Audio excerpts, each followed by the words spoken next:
श्रीलंका का आधिकारिक नाम श्रीलंका समाजवादी जनतांत्रिक गणराज्य है। श्रीलंका की राजधानी और सबसे बड़ा नगर कोलंबो है। श्रीलंका का क्षेत्रफल 65,610 वर्ग किलोमीटर है। श्रीलंका को पहले सिलोन नाम से जाना जाता था। 1972 में यह लंका और 1978 में श्रीलंका के नाम से जाना गया। श्रीलंका में कुल 9 प्रांत हैं, जिनमें 25 जिले हैं। श्रीलंका संयुक्त राजशाही से 4 फरवरी 1948 को आज़ाद हुआ। श्रीलंका भारतीय इतिहास की सबसे प्राचीन ग्रंथों में शामिल रहा है। आज भी बच्चा बच्चा राम का श्रीलंका विजय को जानता है।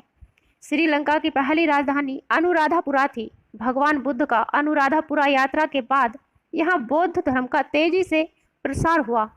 श्रीलंका की आकृति आंसू की बूंद के समान है, इसलिए इसे भारतीय महासागर का मोती भी कहा जाता है। श्रीलंका एक द्वीप है जो पश्चिम में भारतीय महासागर और पूर्व में बंगाल की खाड़ी से घिरा है। श्रीलंका के समुद्री सीमा 13,640 किलोमीटर है। 2012 की गणना के अनुसार श्रीलंका की आबादी लगभग 2 करोड़ है, जो इसे 57वां देश बनाता है। श्रीलंका के लोगों को श्रीलंकन कहा जाता है। श्रीलंका के 70% लोग बौद्ध धर्म को मानते हैं, 13% हिंदू और 10% मुस्लिम तथा 7% ईसाई हैं। श्रीलंका में बौद्ध धर्म को फैलाने का श्रेय सम्राट अशोक के पुत्र महेंद्र को जाता है। श्रीलंका की मुद्रा श्रीलंकन रुपया है। श्रीलंका की जीडीपी 143 बिलियन है, जो प्रति व्यक्ति सकल घरेलू उत्पाद के मामले में दक्षिण एशिया का दूसरा सबसे अमीर देश बनाता है। भारत से श्रीलंका की दूरी मात्र 31 किलोमीटर है। सिलोन चाय श्रीलंका का सबसे अधिक निर्यात किया जाने वाला उत्पादन है।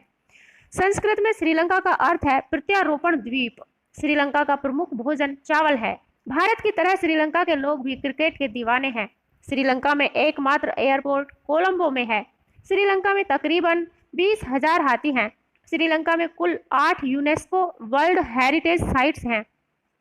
श्रीलंका में महिलाएं पुरुष और बच्चों के खाने के बाद ही कुछ खाती हैं। श्रीलंका के संगीत को बैला संगीत कहते हैं। श्रीलंका के ध्वज में एक सोने का शेर है, जो चारों कोनों से सुनहरी पत्तियों से घिरा है। श्रीलंकाई ध्वज में हरी और नारंगी पट्टियां हैं, जो इस्लाम और हिंदू धर्म को दर्शाती हैं। तो ये थी पड़ोसी देश श्रीलंका के विषय में कुछ जानकारी। अगर आपको जानकारी अच्छी लगी तो वीडियो को लाइक कीजिएगा, चैनल को सब्सक्राइब करना ना भूलें, ताकि आगे भी ऐसी जानकारी मिलती रहे। फिर मिलते हैं नए टॉपिक के साथ, तब तक के लिए जय हिंद।